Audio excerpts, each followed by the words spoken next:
자, 성도 여러분, 한 주간 평안하셨습니까? 네, 우리 앞뒤에 있는 성도들하고 인사 나누겠습니다. 반갑습니다. 네, 반갑습니다. 오랜만에 우리 은지 자매도 한국 갔다가 왔고 반갑습니다. 네, 자, 우리 사도신경으로 신앙 고백하겠습니다. 전능하사 천지를 만드신 하나님 아버지를 내가 믿사오며 그 외아들 우리 주 예수 그리스도를 믿사오니 이는 성령으로 잉태하사 동정녀 마리아에게 나시고 본디오 빌라도에게 고난을 받으사 십자가에 못 박혀 죽으시고 장사한 지 사흘 만에 죽은 자 가운데서 다시 살아나시며 하늘에 오르사 전능하신 하나님 우편에 앉아 계시다가 저리로서 산자와 죽은 자를 심판하러 오시리라.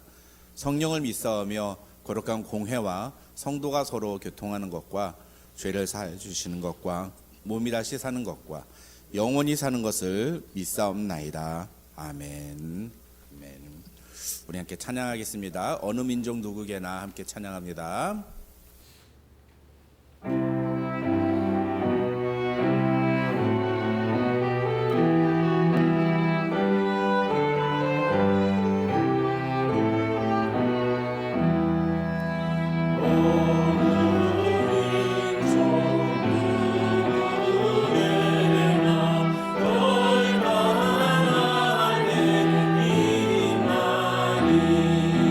장과도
시간 우리 함께 기도하겠습니다. 하나님 아버지, 우리의 마음과 정성을 주 앞에 드리오니 하나님 오늘 이 예배를 받아주시옵소서.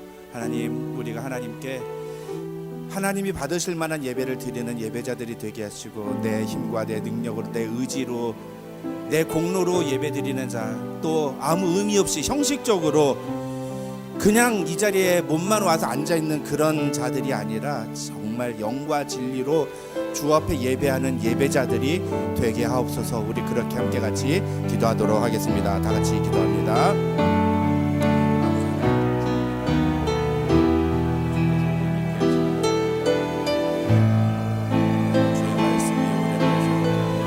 오늘도 주의 성령의 능력으로 우리를 인쳐주시고 우리를 붙들어 주실 줄 믿습니다. 오늘도 사랑하는 성도들 주 앞에 주님의 십자가 보혈 의지하며 나아싸우니 상한 마음과 통연한 심령으로 주 앞에 선 사랑하는 주의 백성들을 주님 긍휼히 여겨주시고, 오늘도 이 예배를 통해 하나님의 놀라운 능력을 경험하며 하나님의 말씀 앞에 서는 예배자들 될 수 있도록 하나님 붙들어 주시옵소서. 상한 마음과 통연한 심령으로 주 앞에 서는 자들을 위로하실 때 하나님 그들의 마음 가운데 하나님의 은혜가 충만한 예배 시간 될 수 있도록 도와주시고, 자신의 공로나 자신의 의지로 예배하는 자가 아니라 오직 십자가 보혈을 의지하며 주 앞에 서는 예배자들 될 수 있도록 하나님 붙들어 주시옵소서. 이 예배를 주 앞에 올려드립니다.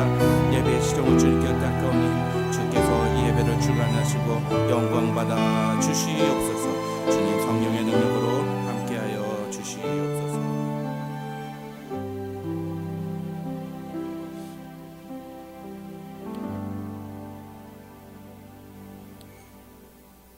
다 같이 기도하시겠습니다. 새 계명을 너희에게 주노니 서로 사랑하라. 내가 너희를 사랑한 것 같이 너희도 서로 사랑하라. 너희가 서로 사랑하면 이로써 모든 사람이 너희가 내 제자인 줄 알리라. 아멘. 천지를 지신 하나님께 죄인의 후손으로 태어난 우리들을 오직 하나님의 은혜로 구원하셔서 하나님의 자녀 삼으신 크신 은혜에 감사와 찬송을 올려드립니다. 비록 우리가 구원을 받아 하나님의 의를 덧입고 살지만 여전히 우리 속에 있는 죄의 본성에 벗어나지 못하고 누군가를 판단하고 정죄하며 살고 있음을 하나님께 고백하며 회개합니다. 우리의 연약한 믿음을 불쌍히 여겨주시고 하나님의 사랑으로 구원을 받은 자답게 판단하기보다는 사랑을, 정죄하기보다는 위로를 나누며 하나님의 제자의 삶을 살아가는 사람들로 붙잡아 주시옵소서. 하나님 아버지, 세상은 전쟁과 재해로 인하여 많은 사람들이 고난 속에서 죽어가고 있습니다. 하나님께서 이제까지 우리를 지켜주셨으니 먼저 구원받은 자로서 내 안에 있는 참 사랑의 나눔과 섬김에 힘써서 남겨둔 자의 사명을 감당하는 데 부족함이 없도록 지켜주시옵소서. 하나님 아버지, 지체 중에 아픈 사람들이 있어 하나님 앞에 기도합니다. 하나님께서 주신 서로 사랑하라는 그 말씀을 따라 간절한 마음으로 기도합니다. 우리들이 사랑의 기도를 들어주셔서 그들의 병을 고쳐주시옵소서. 그리 아니하실지라도 우리가 사랑으로 하나 되고 하나님의 사랑으로 하나 된 그 믿음으로 하나님의 역사를 증거하는 하나님의 교회로 인도해 주시옵소서. 하나님 아버지, 너무 급하게 변화해 가는 세상 속에서 살아야 하는 우리 2세들을 축복해 주시고 보살펴 주셔서 교회와 가정에서 보고 배운 믿음을 본받게 하시고 바쁘다는 핑계로 세상의 풍조에 휩쓸리지 않도록 지켜주셔서 바쁜 삶 가운데서도 하나님을 향한 믿음을 잃지 않게 붙잡아 주시며 그 가운데서 하나님을 만나는 복을 허락해 주시옵소서. 지금도 낯선 땅에서 하나님께 받은 사명을 충성되이 살아가는 선교사님들의 안전을 지켜주시고 그들의 사역을 인도해 주시며 또한 고국에 두고 간 자녀들과 부모님을 보호해 주셔서 항상 하시는 사역의 가운데 하나님의 평강으로 지켜주시옵소서. 이제 우리가 하나님의 말씀을 들을 때 이 자리에 계신 성령님께서 말씀을 전하시는 목사님과 우리들의 마음을 주장하셔서 준비하신 말씀을 잘 전하게 하시고 듣는 우리들은 말씀 가운데 각자에게 하시는 말씀을 잘 분별하며 마땅히 돌이킬 것을 돌이키고 실천할 것을 실천하기로 결단하는 시간으로 붙잡아 주셔서 오늘 예배가 온전히 하나님께 드려지는 예배로 받아 주시옵소서. 오늘도 예배를 위하여 기도하며 수고하는 모든 손길들을 온전히 하나님께 드려지기를 원하오며 오직 하나님의 사랑으로 우리를 위하여 십자가에 돌아가신 예수님 이름으로 기도합니다. 아멘.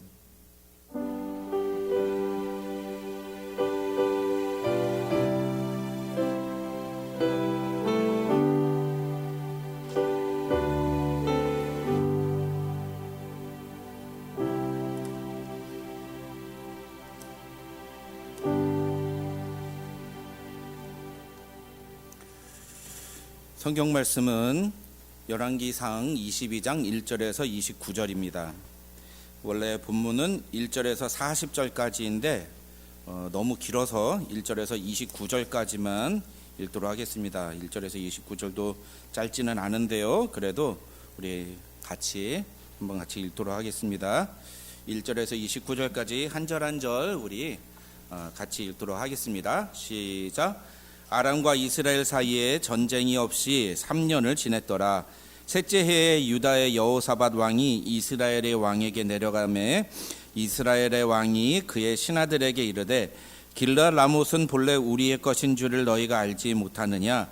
우리가 어찌 아람의 왕의 손에서 도로 찾지 아니하고 잠잠히 있으리요 하고 여호사밧에게 이르되 당신은 나와 함께 길르앗 라못으로 가서 싸우시겠느냐?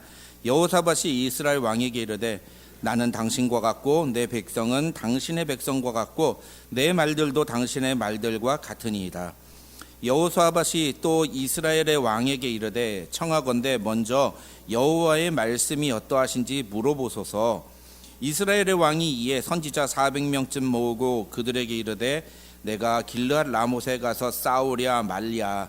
그들이 이르되 올라가소서. 주께서 그 성읍을 왕의 손에 넘기시리다. 여호사밧이 이르되 이 외에 우리가 물을 만한 여호와의 선지자가 여기 있지 아니하니까. 이스라엘의 왕이 여호사밧 왕에게 이르되 아직도 이물라의 아들 미가야 한 사람이 있으니 그로 말미암아 여호와께 물을 수 있으나 그는 내게 대하여 길한 일은 예언하지 아니하고 흉한 일만 예언하기로 내가 그를 미워하나이다. 여호사밧이 이르되 왕은 그런 말씀을 마소서. 이스라엘의 왕이 한 내시를 불러 이르되 이물라의 아들 미가야를 속히 오게 하라 하니라. 이스라엘의 왕과 유다의 여호사밧 왕이 왕복을 입고 사마리아 성문 어기 광장에서 각기 왕자에 앉아 있고 모든 선지자가 그들의 앞에서 예언을 하고 있는데 그나아나의 아들 시드기야는 자기를 위하여 철로 뿔들을 만들어 가지고 말하되 여호와의 말씀이 왕이 이것들로 아람 사람을 찔러 진멸하리라 하셨다 하고 모든 선지자도 그와 같이 예언하여 이르기를 길르앗 라못으로 올라가 승리를 얻으소서. 여호와께서 그 성읍을 왕의 손에 넘기시리이다 하더라. 미가야를 부르러 간 사신이 일러 이르되 선지자들의 말이 하나같이 왕에게 길하게 하니 청하건대 당신의 말도 그들 중 한 사람의 말처럼 길하게 하소서. 미가야가 이르되 여호와께서 살아계심을 두고 맹세하노니 여호와께서 내게 말씀하시는 것 곧 그것을 내가 말하리라 하고 이에 왕에게 이르니 왕이 그에게 이르되 미가야야 우리가 길르앗 라못으로 싸우러 가랴 또는 말랴. 그가 왕께 이르되 올라가소서. 승리를 얻으소서. 여호와께서 그 성읍을 왕의 손에 넘기시리이다. 왕이 그에게 이르되 내가 몇 번이나 네게 맹세하게 하여야 네가 여호와 이름으로 진실한 것으로만 내게 말하겠느냐? 그가 이르되 내가 보니 온 이스라엘이 목자 없는 양같이 산에 흩어졌는데 여호와의 말씀이 이 무리에게 주인이 없으니 각기 평안히 자기의 집으로 돌아갈 것이니라 하셨나이다. 이스라엘의 왕이 여호사밧 왕에게 이르되 저 사람이 내게 대하여 길한 것을 예언하지 아니하고 흉한 것을 예언하겠다고 당신에게 말씀하지 아니하였나이까? 미가야가 이르되 그런즉 왕은 여호와의 말씀을 들으소서. 내가 보니 여호와께서 그의 보좌에 앉으셨고 하늘의 만군이 그의 좌우편에 모시고 서 있는데 여호와께서 말씀하시기를 누가 아합을 꾀어 그를 길르앗 라못에 올라가서 죽게 할꼬 하니 하나는 이렇게 하겠다 하고 또 하나는 저렇게 하겠다 하였는데 한 영이 나와 여호와 앞에 서서 말하되 내가 그를 꾀겠나이다. 여호와께서 그에게 이르시되 어떻게 하겠느냐 이르되 내가 나가서 거짓말하는 영이 되어 그의 모든 선지자들의 입에 있겠나이다. 여호와께서 이르시되 너는 꾀겠고 또 이루리라. 나가서 그리하라 하셨은즉 이제 여호와께서 거짓말하는 영을 왕의 이 모든 선지자 입에 넣으셨고 또 여호와께서 왕에 대하여 화를 말씀하셨나이다. 그나아나의 아들 시드기야가 가까이 와서 미가야의 뺨을 치며 이르되 여호와의 영이 나를 떠나 어디로 가서 네게 말씀하시더냐.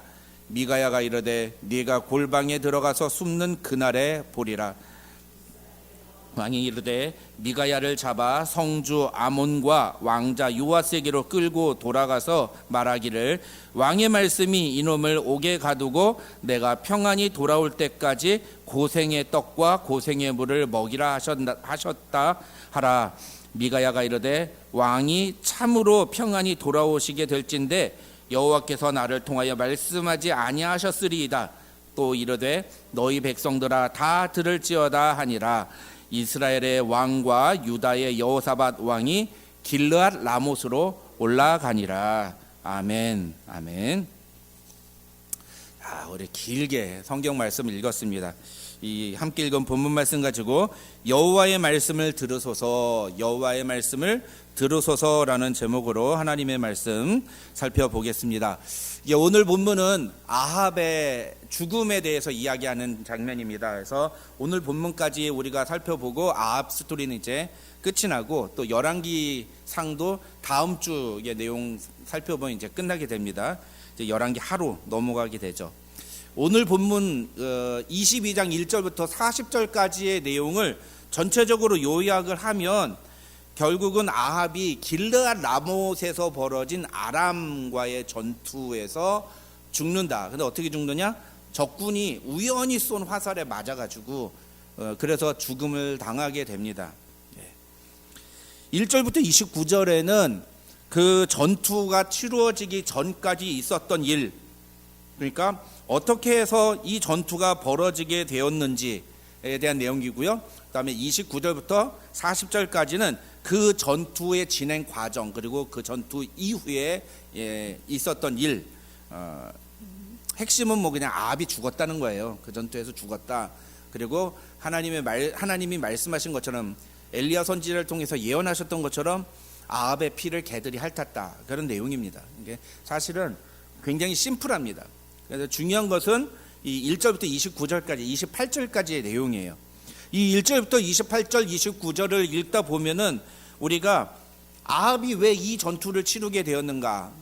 어떻게 보면은 이 400명의 거짓 선지자들의 그 거짓말에 속아서 전투를 치르게 됐다. 이렇게 생각하기가 쉽습니다. 그런데 정확하게 말하면 아합은 거짓 선지자들의 그 거짓말에 속지 않았습니다. 속은 게 아니에요. 정확하게 말하면 뭐냐면 아합은 진실과 거짓 사이에서 거짓을 선택한 겁니다. 아합은 속은 게 아니에요. 아합은 자기의 의지로 거짓을 선택한 겁니다. 왜 그랬을까요? 그것은 그 거짓 선지자들이 하는 말이 자기가 듣고 싶었던 말이었기 때문이에요. 자기가 듣고 싶은 말을 선택했다는 거죠. 그래서 오늘 본문 이 22장 1절부터 40절은요, 하나님의 선지자가 전하는 진짜 메시지하고 거짓 선지자들이 전하는 그 아첨의 말, 자기 귀에 자기가 듣고 싶었던 그 말, 두 가지 말 중에 자기가 듣고 싶었던 말을 선택했던 그 아합이 어떤 결말을 맞이하게 됐는지를 보여주는 게 바로 오늘 본문의 내용이라고 할 수 있습니다. 1절을 보면 오늘 본문은 아람과 이스라엘 사이에 전쟁이 없이 3년을 지냈더라라고 시작합니다.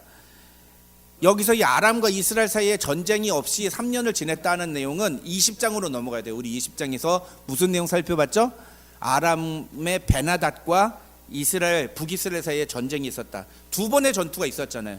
근데 그 두 번의 전투 모두 다 하나님께서 놀라운 기적을 통해 가지고 이스라엘이 이기게 하셨다. 그래서 나중에 그 전투에서 이 베나닷이 막 도망 다닐 때 베나닷이 살아있다는 얘기를 듣고서 아합 왕이 베나닷은 나의 형제다 막 이렇게 얘기했다. 그래서 살려줬다. 그 얘기 기억나시죠? 예, 그 얘기입니다. 그게 20장. 근데 그때 베나닷을 살려주는 대신에 조약을 맺어요. 국가가 국가 사이에 계약을 맺는다는 겁니다. 어떤 계약을 맺습니까? 그게 바로 20장 34절이에요. 베나닷이 아합 왕한테 이렇게 얘기하죠. 내 아버지께서 당신의 아버지에게서 빼앗은 모든 성읍을 내가 돌려보내리이다. 이렇게 얘기합니다. 성읍을 다시 돌려드리겠다는 거예요.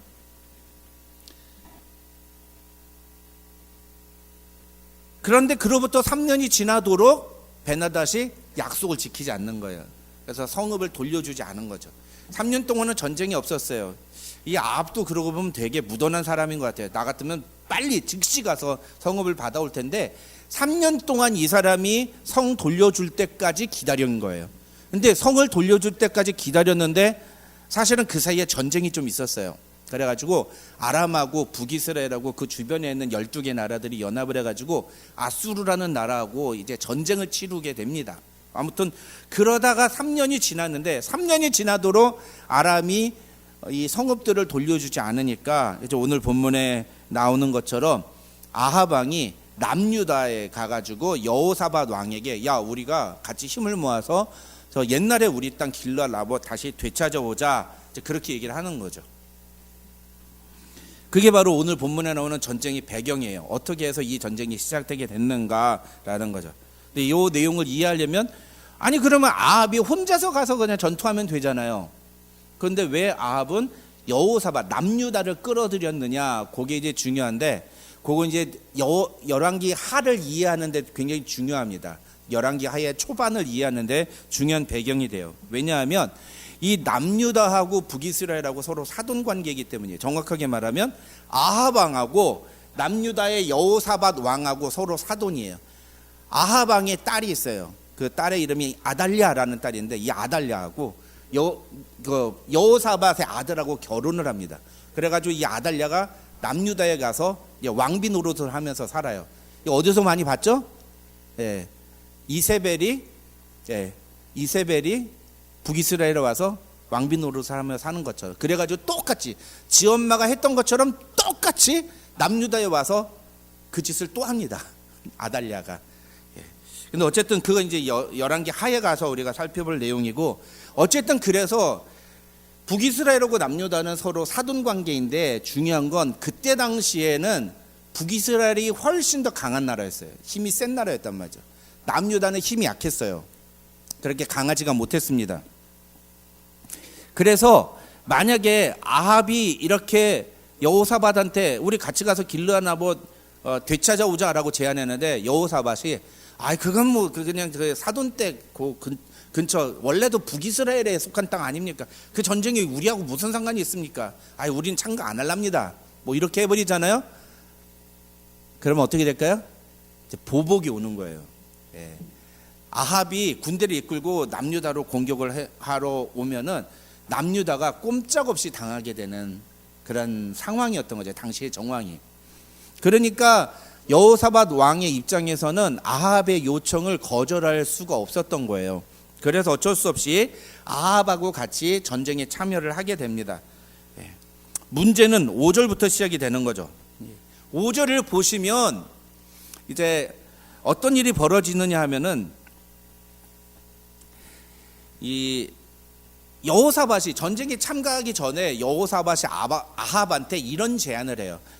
전쟁에 참가하기 전에 먼저 여호와의 말씀이 어떠하신지 물어봅시다. 이렇게 얘기를 해요. 먼저 first seek, 먼저 물어봅시다 라는 거예요. 여호와의 말씀이 어떠하신지 물어봅시다. 이렇게.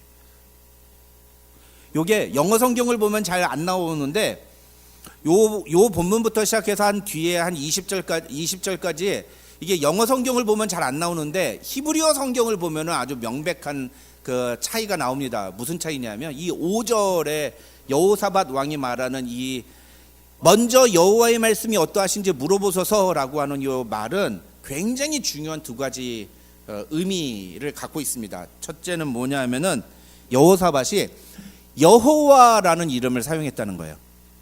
여호와의 말씀을. 여호와 뭐예요? 하나님의 이름이죠. 예, 하나님의 이름입니다. 하나님의 성호예요.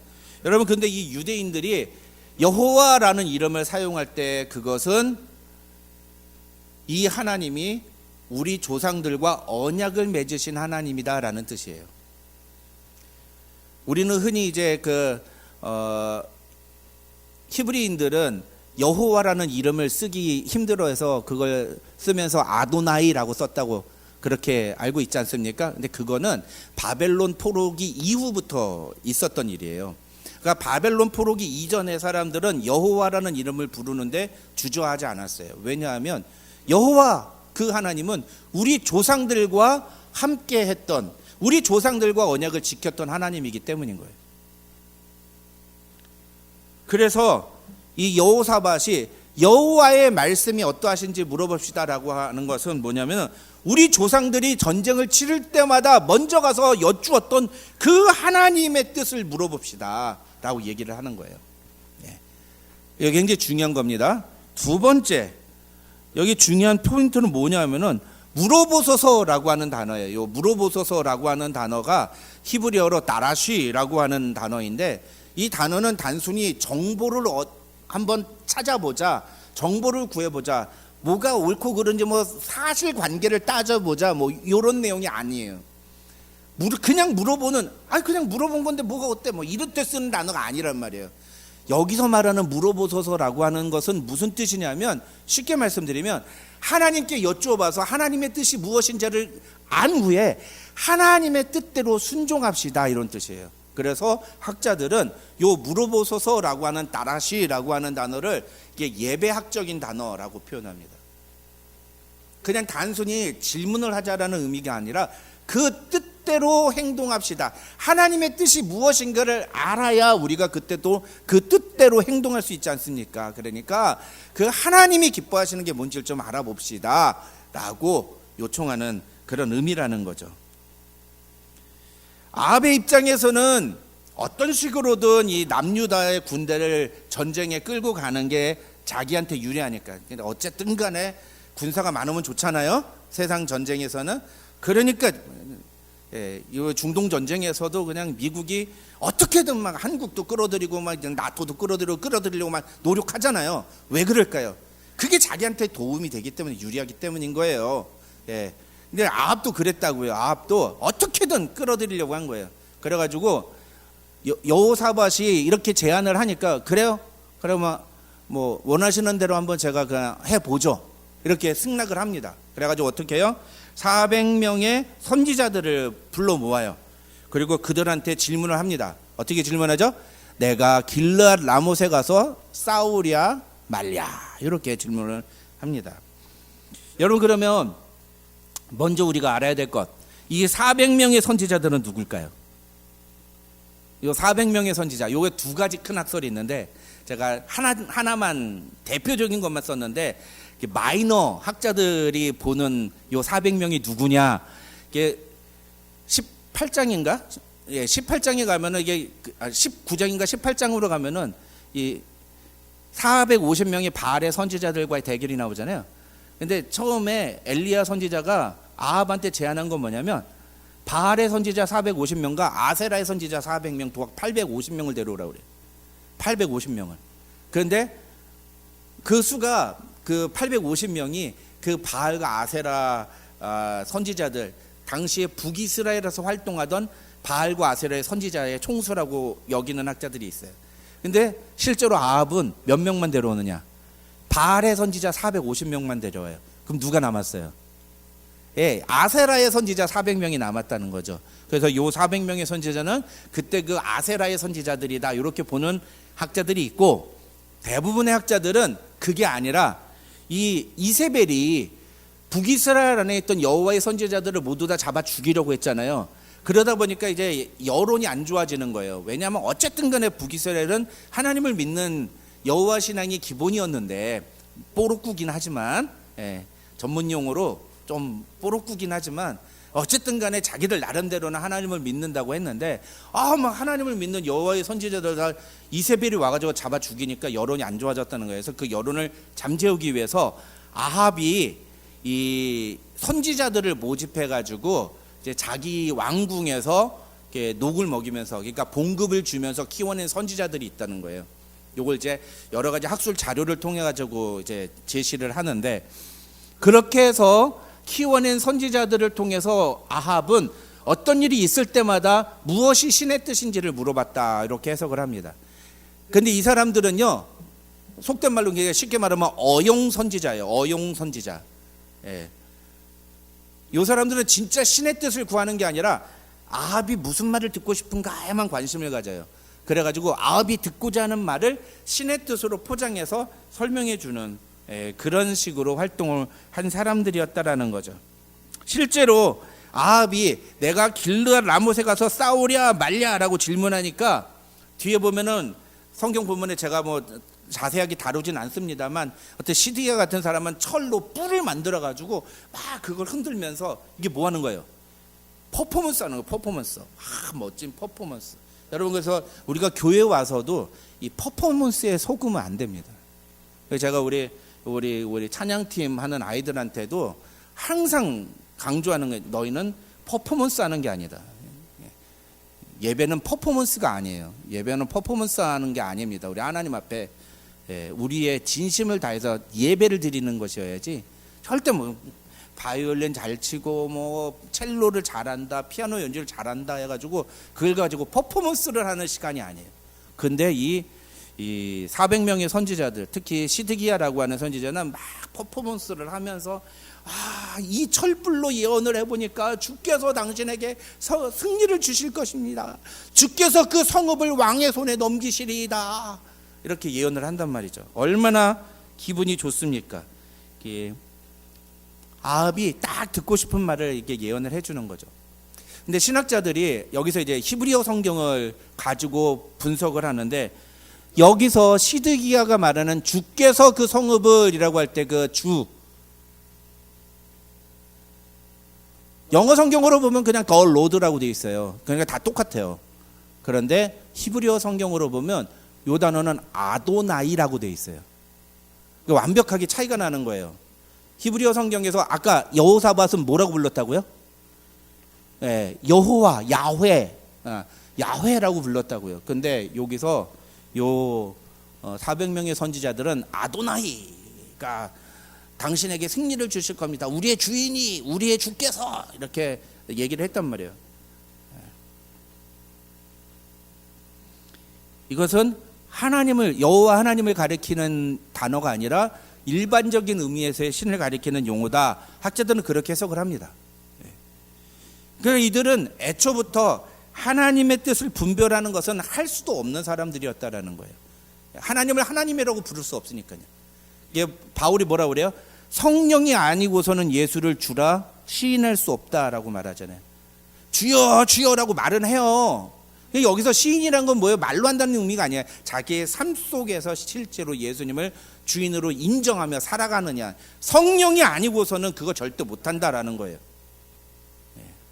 마찬가지로 이 사람들도 입에서는 주여 주여라고 하지만 그것은 여호와 하나님을 가리키는 게 아니라 가짜 신을 의미하는 거였어요. 근데 11절하고 12절을 보면은 이 사람들이 한글 성경을 보면은 여호와라는 이름을 사용하는 것으로 나옵니다. 한글 성경을 보면은요.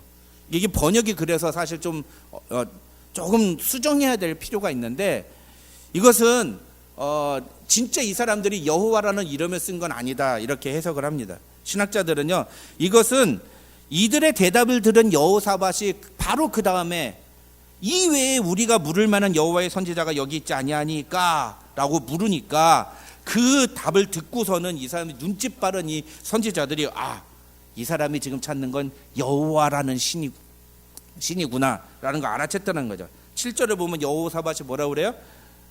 이외에 우리가 물을 만한 여호와의 선지자가 여기 있지 아니하니까. 여호사밧은 계속해서 여호와 하나님과 관련된 선지자를 찾아요. 여호와의 뜻을 물어보자라고 말하는 거죠. 그러니까 이 사람들이 처음에는 주께서 그 성읍을 당신에게 주실 겁니다라고 얘기했다가 이 사람이 정체를 알았잖아요. 여호와께서 당신과 함께 하실 겁니다. 막 하나님께서 막 그러면서 막 여호와 하나님의 이름을 들먹이면서 이제 자기들이 마치 여호와께로부터 말씀을 받은 것처럼 여호와께서 우리한테도 말씀하시지 너한테만 말씀하시겠냐 막 이런 얘기들을 한다는 거죠. 하나님의 이름을 자기 마음대로 사용하는 겁니다. 문제는 여호사밧은 이 400명의 선지자들이 거짓 선지자라는 걸 알아차렸다는 거예요. 느낌이 이상해. 쎄한 거죠. 이 사람들 뭔가 이상한데, 하나님이 이렇게 말씀하실 리가 없는데. 근데 어쩔 수가 없었던 거예요. 이것도 이제 여호사밧의 입장에서 보면 할 말이 많은데, 오늘 설교의 포인트는 아합이니까 제가 다 생략하겠습니다. 이게 중요한 건 아합의 태도예요. 아합의 태도. 어떤 면에서 아합의 태도를 우리가 살펴봐야 되냐? 아합은 첫 시작부터 틀렸어요. 아합은 이 400명의 선지자들을 데려오고 난 다음에 뭘 물어봐요? 아합은 뭘 물어봤어요? 내가 길르앗 라못으로 올라가서 싸우랴 말랴라고 물어봤죠. 여러분, 이 질문을 하는 이유가 뭘까요? 만약에 이 사람들이 올라가지 마셔서 그랬다면 어떻게 했을까요? 아합이 안 올라갔을까요? 아니에요. 아합은 이미 다 정해놨어요. 아합은 사람들이 뭐라고 말하든 그건 듣고 싶은 게 아니에요. 아합의 마음은 내 마음 확정되어 싸우니. 내가 그래서 이찬양 오늘 안 부르는 거예요. 오해할까봐. 잘못된 확정, 잘못된 확신. 난 반드시 길르앗 라못에 가서 저 빼앗긴 성을 다시 되찾아올 것이다라고 하는 결심을, 내가 한 번 한다면 하는 사람이에요. 막 이런.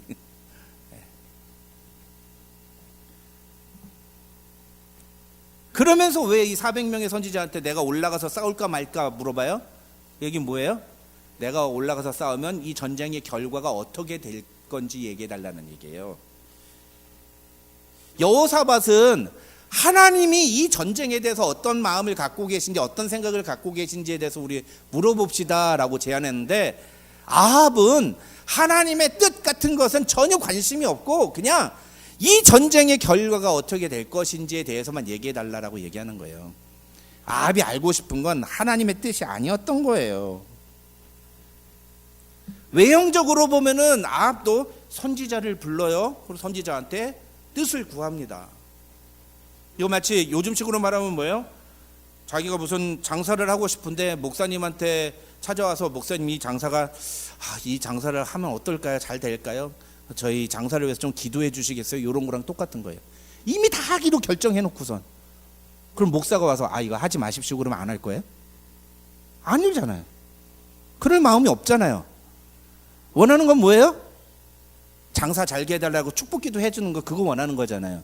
아합이랑 똑같다니까요. 아합이랑, 아합의 태도랑. 근데 문제는 뭐예요? 아합이 물어본 그 선지자들이 다 뭐였다? 거짓 선지자들이었다. 거짓 선지자들이. 그래서 19절부터 25절까지의 내용이 중요한 이유가, 이 19절부터 25절은 이 400명의 선지자들이 모두 다 거짓 선지자였다는 것을 보여주는 거예요.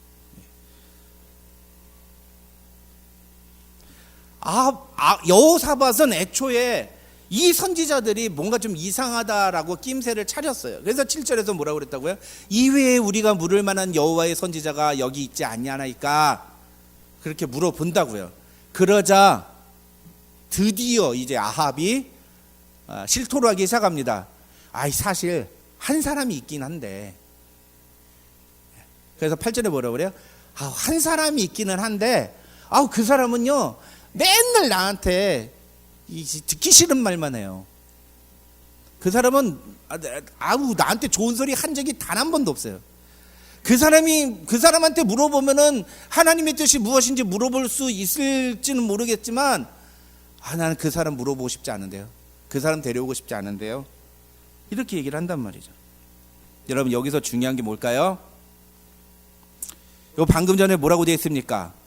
미가야 한 사람이 있으니 그로 말미암아 여호와께 물을 수 있으나. 아합도 알았어요.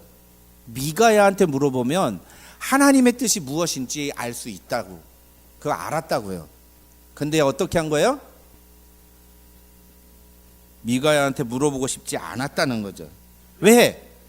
미가야는 언제나 늘 듣기 싫은 소리만 하니까. 여러분, 이 미가야의 미가야래. 이 아합의 마음이 이해가 되시죠? 네, 충분히 이해가 되시죠? 네. 여러분이 아합이란 얘기가 아니라, 네? 나한테 듣기 싫은 소리 하는 사람, 만나고 싶어 하는 사람은 거의 없습니다. 그런 사람하고는 같이 있고 싶지도 않죠. 아합의 마음이 충분히 이해가 가는 거죠. 그런데 지금 아합이 하려는 일은 그런 개인적인 호불호를 따져가면서 이렇게 할 일이 아니죠. 이건 국가의 굉장히 중요한 일이잖아요. 그렇죠? 국가의 미래를 결정하는 일. 아니, 실제로 어떻게 됐어요? 자기의 미래가 결정된 일이잖아요. 그러면 전쟁을 치를지 말지를 결정하는 상황이면 듣기 싫어도 들어야죠. 미가야한테 가서 하나님은 뭐라고 말씀하시는지 나한테 진짜 좀 얘기 좀 해달라고 해야죠. 그런데 뭐라고 그래요? 나 그 사람은 싫습니다. 나 그 사람 얘기는 듣고 싶지 않아요. 그 사람 나한테 한 번도 좋은 소리를 한 적이 없어요. 한 번도 나한테. 그러니까 여호사밧이 아합한테 뭐라고 그래요? 왕은 그런 말씀을 마소서. 이거 모르게요? 아유, 그런 소리 좀 그만하세요. 애요? 맨날 좋은 소리만 듣게? 이렇게 얘기하는 거예요. 그런 말씀을 마셔서 그 얘기를 딱 들으니까 아합이 자존심이 상한 거예요. 내가 사돈한테 이런 취급이나 당하고. 그래, 이놈은 늘 나한테 싫은 소리만 했는데 이번 한 번 더 듣는다고 뭐가 어쩌겠어. 그래서 데려오라고 한 거예요. 그래가지고 데려왔어요. 미가야 선지자가 뭐라고 얘기해요? 17절에 이렇게 말합니다. 내가 보니 온 이스라엘이 목자 없는 양같이 산에 흩어졌는데 여호와의 말씀이 무리에게 주인이 없으니 각기 평안히 자기의 집으로 돌아갈 것이니라 하셨나이다. 요 얘기 딱 하는 순간 이미 다 답은 나온 거예요. 목자 없는 양같이 산에 흩어졌다고 하잖아요. 여기서 목자가 누굴까요? 목자가 왕이에요. 왕. 여기서 목자는 왕이에요. 왕. 여호와의 말씀이 이 무리에게 주인이 없으니. 주인이 누구예요? 목자예요. 그 왕이에요. 주인이 없대요. 왕이 없다는 거죠. 어떻게 되는 거예요? 지금 왕이 있잖아요. 아합이 있잖아요. 근데 아합이 없다는 얘기예요. 무슨 얘기예요? 죽는다는 얘기예요. 죽는다는 얘기. 바로 알아듣는 거예요. 그러니까 바로 이 얘기 듣자마자 아합이 뭐라고 그래요? 여호사밧한테 거 봐요. 거 봐. 저놈은 나한테 좋은 소리 하나도 안 한다고 그랬잖아요. 내가. 바로 알아듣는 거예요. 그냥 어려운 얘기 아닙니다. 그냥. 서두에도 말씀드렸습니다만 아합 왕은 실제로 이 전투에서 적군이 쏜 화살에 우연히 쏜 거예요. 그것도 우연히 쏜 화살에 탁 맞아가지고 죽어요. 그리고 아합의 군사들은 아합의 피가 묻은 병거를 가지고 와가지고 사마리아의 창녀들이 목욕하는 연못에 와서 그걸 씻어요. 그러자 개들이 와가지고 그 아합의 피를 핥았다. 그러면서 뭐라고 돼 있어요? 여호와께서 하신 말씀과 같이 되었더라. 그래서 오늘 본문이 이야기하는 그 명확한 진짜 메시지는 뭐냐면 하나님의 뜻은 반드시 성취된다. 하나님의 심판은 반드시 이루어진다라고 하는 거예요. 하나님을 반역하고 하나님을 거역하고 하나님을 멸시했던 이 아합에 대한 심판은 반드시 이루어진다라고 하는 그런 사실을 보여주는 거죠.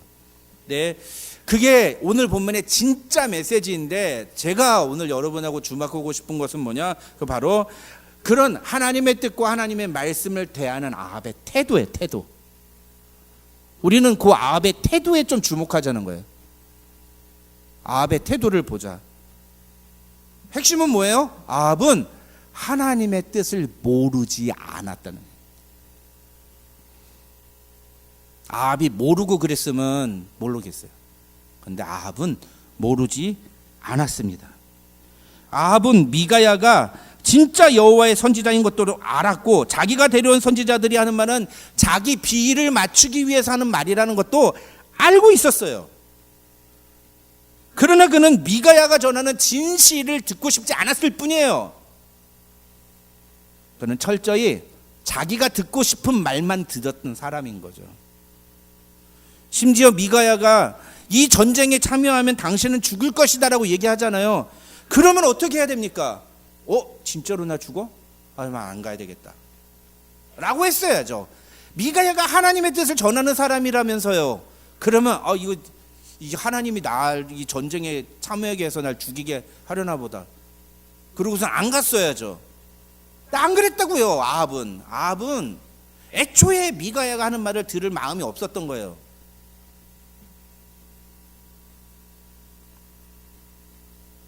그러면서 뭐라고 그래요? 미가야는 맨날 나한테 흉한 말만 하는 사람이라고. 맨날 나한테 흉한 말만 하는 사람. 어떤 신학자는 이 미가야가 20장 35절에서 43절에 이 아람과 두 개의 전투가 벌어진 후에 그 다음에 어떤 일이 벌어집니까?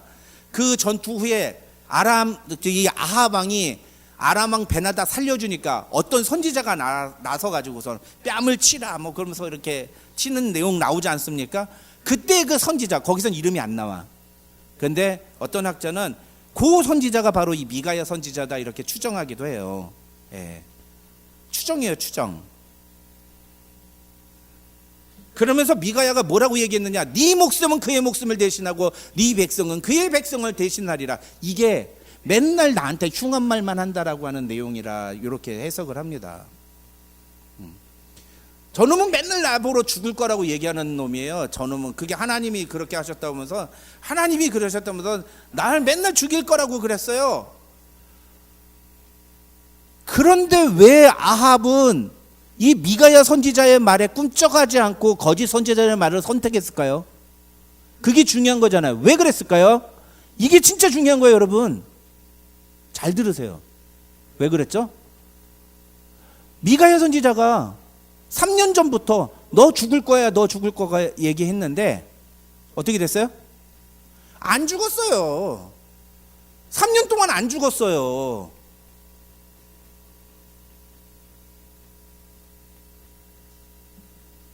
예, 그러니까 이번에도 미가야가 너 죽을 거다라고 얘기하는데 저는 맨날 똑같은 소리 한다. 맨날 똑같은 소리 한다. 무시했다는 거예요. 그러고서는 400명의 거짓 선지자들이 얘기하는 것처럼 올라가서서 주께서 그 성읍을 왕에게 주실 것입니다. 그 말 듣고 올라갔다라는 거죠. 아합은 하나님의 말씀을 듣지 못해서 멸망한 사람이 아니에요. 아합은 하나님의 말씀을 듣고도 그 말씀을 가볍게 여기고 그 말씀대로 행동하지 않음으로써 망한 사람입니다. 아합한테는 진실과 거짓 두 가지가 다 제시가 됐어요. 그러나 아합은 자기 귀에 듣기 좋은 말만 선택했습니다.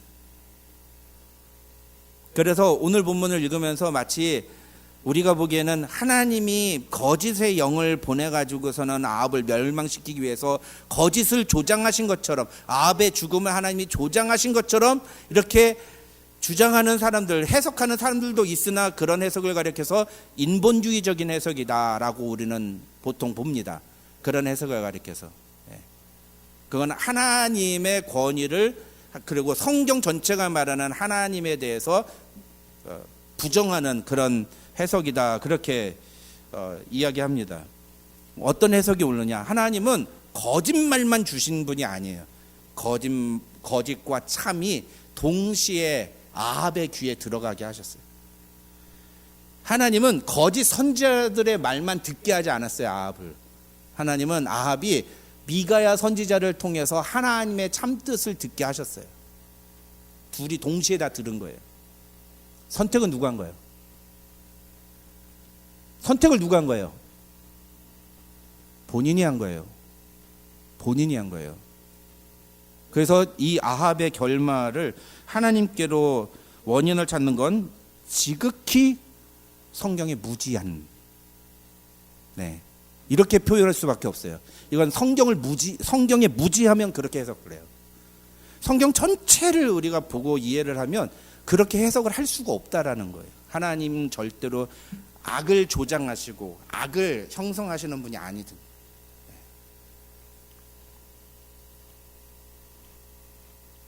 하나님은 우리가 진리와 거짓 사이에 선택할 수 있는 기회를 주십니다. 지난주에 우리 봤잖아요. 회개를 기뻐하시는 하나님. 심판보다 회개를 기뻐하시는 하나님. 오늘 말씀이 우리에게 주는 질문도 이겁니다. 우리는 과연 어떤 것을 선택하느냐? 우리는 과연 어떤 편을 선택하죠? 우리는 정말 하나님의 말씀을 선택합니까? 아니면 우리 귀에 듣기 좋은 말을 선택합니까? 하나님의 말씀은 때로 우리 귀에 듣기 불편할 수 있어요. 부담스럽고 자꾸 들으니까 좀 짜증도 나기도 하고 그럴 수 있습니다. 날마다 죄 회개하라고 그러는데 날마다 내 뜻을 꺾고 하나님의 뜻대로 순종하십시오 막 이러는데 내가 꺾을 게 뭐가 있다고 자꾸 그렇게 나보러 꺾으라고 그래? 안 그래요 여러분? 여러분 그렇지 않아요? 좀 짜증나지 않으세요? 제 설교 들으면서 좀 짜증나시는 게 정상인데.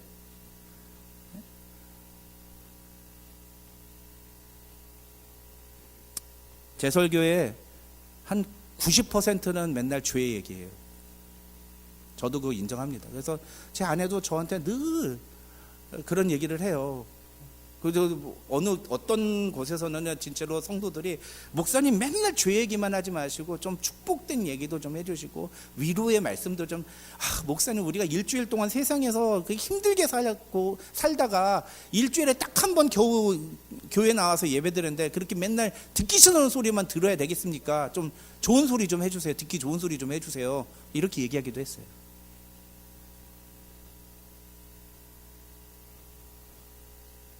근데 미가야는 뭐라 그래요? 하나님이 말씀하시는 것만 내가 전하겠다. 그게 사명자의 태도죠. 놀라운 것은요, 오늘 본문에 나오는 이 미가야 선지자의 모습은요, 신약시대의 공생애 속에서 예수님이 보여주신 모습과 정확하게 일치한다는 거예요. 왜 그럴까요? 예수님도 복음을 선포했을 때, 천국 복음 선포했을 때 뭐라고 하셨어요? 회개하라, 천국에 가깝다 했잖아요. 그 예수님 다닐 때마다 누구랑 같이 다니셨어요? 세리, 어부, 그다음에 뭐 죄인들 막 이런 사람들 데리고 창녀 막 이런 사람들 데리고 다녔잖아요. 같이 밥 먹고. 그게 유대 종교에서는요 있을 수도 없는 일이에요, 그게. 그러면서 뭐라고 그래요? 종교적으로 거룩한 사람, 쉽게 말하면 우리 식으로만 지금 교회 목사님, 장로님, 권사님, 안수 집사님들 되는 거예요. 이 외식하는 자들아! 그러면서 막 맨날 너희가 멸망을 피하지 못하리라 하면 맨날 그런 저주의 말씀이나 하시고. 예수님 그러셨단 말이에요. 그러니까 어떻게 됐어요, 예수님? 맨날 배척당하시고 사람들로부터 이제 어떻게 하면 저놈을 죽일까? 그러다 결국은 죽임 당했잖아요, 예수님. 죽임까지 당했잖아요.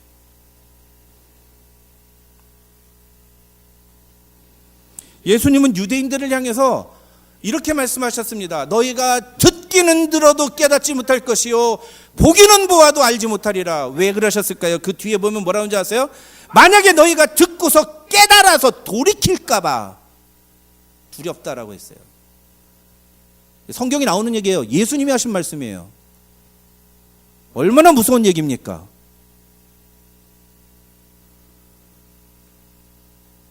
그렇죠? 그러니까 유대인들이 얼마나 예수님이 지긋지긋하겠어요. 예수님 죽이려고 하는 것도 이해가 가는 거죠. 그들은, 유대인들은요, 예수님이 전하는 복음을 안 들은 게 아니에요. 그들도 다 똑같이 들었어요. 똑같이 들었습니다. 그래서 예수님이 막 기적 행하실 때는 자기들도 막 좋아가지고서는 막, 그리고 나중에는 막 죽은 사람 나사로 살리니까 야, 이 사람이 진짜로 우리가 기다리던 메시아가 맞나 보다 그러면서 막 예루살렘 성문 앞에서부터 나와가지고 막 예수님 환호하고 그랬다고요.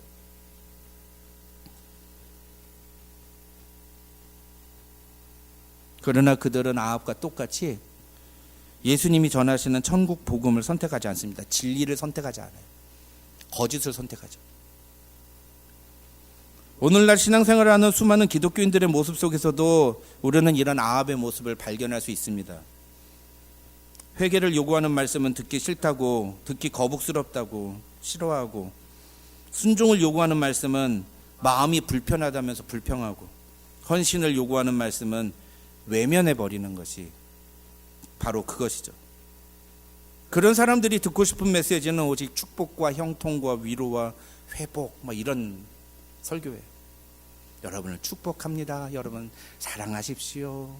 하나님은 사랑의 하나님입니다. 모든 것을 용납하시고 용서하시고 다 좋게 하는 것이 하나님의 뜻입니다. 아멘. 참 우리 목사님 설교 잘해.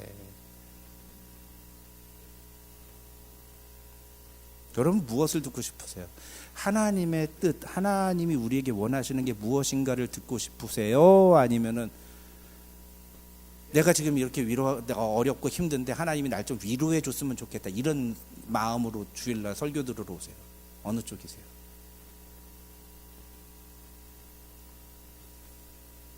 우리가 후자라면 우리 아합하고 다를 바 없는 거예요. 오늘 아합의 모습이 그걸 보여주는 겁니다, 여러분. 하나님의 뜻과 상관없이 사는 사람은 심판을 피할 수 없다는 메시지를 들었지만 놀랍게도 돌이키지 않습니다. 지금 당장 나에게 어떤 피해나 어려움이 오지 않기 때문이에요. 그건 그냥 듣지 않은 거랑 똑같은 거예요. 근데 그러다가 어떻게 돼요? 큰 어려움을 만나요. 그래서 그 사람이 아이고 내가 잘못했구나 그러고 돌이키면 그 사람은 복받은 사람이에요. 그 사람은 복받은 사람이에요. 근데 대부분의 경우는 그런 일을 경험하고도 못 깨닫는다는 게 이게 무서운 일인 거죠. 하나님이 분명히 경고의 메시지를 주시고 예비로 사인을 주셨는데도 그 사인을 듣고도 그 사인을 경험하고도 하나님의 뜻대로 돌이키지 않는 사람들을 가리켜서 예수님은 뭐라고 하셨어요? 이 패역한 자들이라고, 마음이 완악한 자들이라고 그러셨다고. 아합은 거짓의 영에 사로잡힌 400명의 선지자들이 자기의 마음을 위로하고 즐겁게 하기 위해 하는 말들만 귀담아 들었습니다. 그리고 그 말대로 행동했습니다. 왜 그랬을까요? 아합은 하나님의 말씀을 거부한 것이 아니라 자신의 욕망을 하나님보다 더 사랑했기 때문입니다. 그런 아합 왕에게 미가야 선지자는 이렇게 말합니다. 왕은 여호와의 말씀을 들으소서. 사랑하는 성도 여러분, 우리도 마찬가지예요. 우리도 어때요? 우리도 여호와의 말씀을 들어야 합니다. 하나님의 말씀을 들어야지 내가 듣고 싶은 말만 들으면 안 돼요. 놀라운 건 오늘 설교 다 했잖아요. 그리고 좀 이따 한번 제가 일일이 한번 물어볼까요? 그러면요, 제가 설교한 내용이 아니라 자기가 이해한 대로 설교를 들었어요. 너무 놀라워. 그래서 여러분 집에 가서 오늘 설교 내용도 2번도 듣고 3번도 듣고 4번도 듣고 또 들으세요. 계속 들으세요. 그러면서 성경이 진짜로 말하는 게 뭔지 진짜 고민하세요. 새벽에 만나도 들으면서 새벽에 한 번 듣고서는 거기서 꽂히는 거 하나만 딱 가지고 그냥 그러고 지나가지 마시고 그 말씀이 나에게 요구하는 것이 무엇인지를 찾을 때까지, 내가 그걸 깨달을 때까지 듣고 또 듣고 또 들으세요. 하나님이 나에게 무엇을 말씀하시는지. 왕은 여호와의 말씀을 들으소서. 거기에 왕에다가 자기 이름을 넣으세요. 박순종은 여호와의 말씀을 들으소서. 항상 그 마음을 가지고 살아야 됩니다. 그래야 우리가 제자로 살아갈 수 있습니다. 예수 그리스도의 제자답게 살아가는 것은 예수님의 말씀을 들어야지만 가능한 일이에요. 듣지 않는데 어떻게 예수님의 말씀대로 살 수 있습니까? 지 마음대로 사는데 무슨 그게 제자의 삶이 되겠습니까? 주님의 말씀을 듣고 그 말씀대로 순종함으로 주님의 뜻에 순종하는 주님의 제자들이 되시기를 주님의 이름으로 축원합니다. 기도하겠습니다. 하나님 아버지 감사합니다. 오늘도 우리에게 귀한 말씀 주신 것 감사합니다. 하나님, 오늘 말씀을 생각할 때 우리의 마음이 참으로 무겁고 또 두려움을 고백하지 않을 수 없습니다. 왜냐하면 오늘 본문에 나오는 아합이 바로 우리의 모습이기 때문입니다. 하나님, 우리도 하나님의 말씀과 이 세상이 우리에게 주는 달콤한 말 중에 우리가 듣고 싶은 말만 들으려고 했던 우리의 모습을 고백하지 않을 수 없습니다. 하나님, 그런 우리의 태도를 돌이키고 이제 하나님께서 원하시는 것이 무엇인지를 깨닫고 그 뜻대로 순종하며 살기로 결단하는 하나님의 자녀들이 되게 하여 주시옵소서. 예수님의 이름으로 기도드립니다. 아멘. 교회 소식 알려드립니다. 주보를 참조해 주시기 바랍니다. 새벽에 만나 수요 기도에 적극적으로 참여해 주시고요. 여러 가지 문제로 힘든 시간을 보내고 있는 우리 교우들을 위해서 계속적으로 기도해 주시기 바랍니다.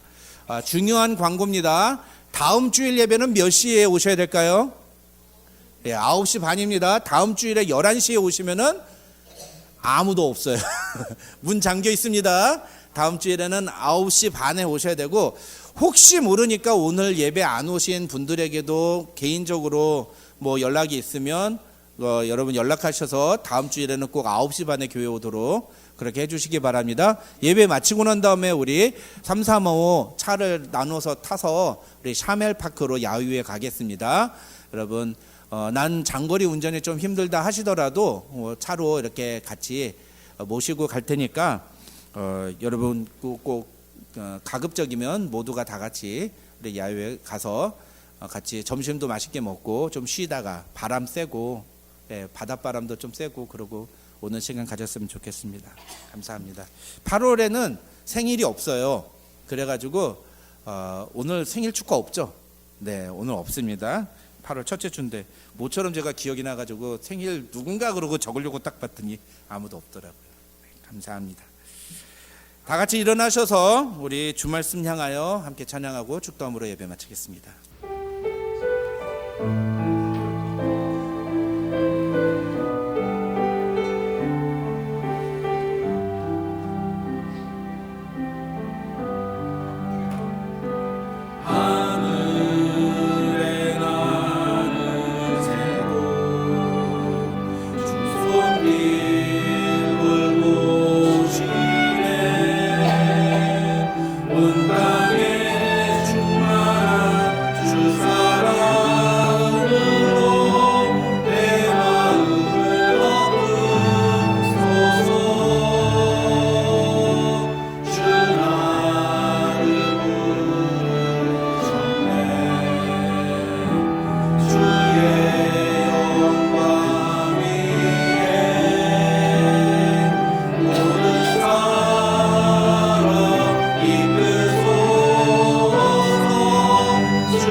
하나님 감사합니다.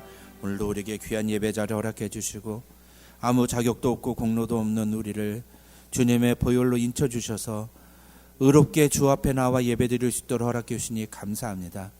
이 놀라운 은혜가 얼마나 큰 감격인지 특권인지를 우리가 깨닫고 날마다 예배자로 살아가는 하나님의 자녀들 되게 하여 주시옵소서. 삶 속에서 하나님께 드리는 예배에 기쁨이 있게 하시고 하나님을 찬양하며 예배하며 우리의 삶을 통해 하나님께 영광 돌려드릴 때 하나님 우리의 삶을 통해 영광 받으시는 하나님을 우리가 경험하게 도와주시옵소서. 그 삶 속에서 하나님의 놀라우신 능력을 경험하는 우리 모두가 되어서 평생 하나님만 의지하며 하나님의 말씀대로 순종하며 살아가는 귀한 하나님의 자녀들이 되게 하여 주시옵소서. 오늘도 그런 믿음의 고백을 담아 주 앞에 예물 드리오니 하나님 이 예물을 기쁘게 받아주시고 하나님 나라를 위해 기묘하게 사용하여 주시옵소서. 삶에 힘들고 어려운 문제로 고통 중에 있는 지체들이 있습니다. 해결해야 될 문제들 때문에 씨름하고 아파하는 지체들이 있습니다.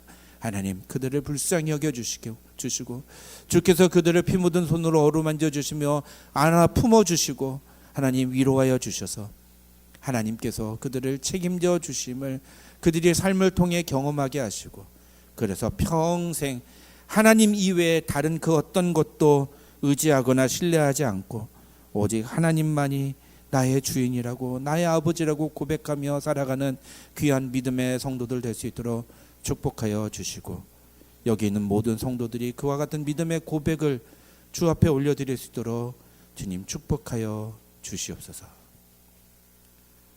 지금은 우리 구주 예수 그리스도의 한이 없으신 은혜와 우리 아버지 하나님의 만극하신 사랑과 성령님의 감동 감화 교통 충만하신 은혜가 너희 무리 가운데 함께 있을지어다. 아멘.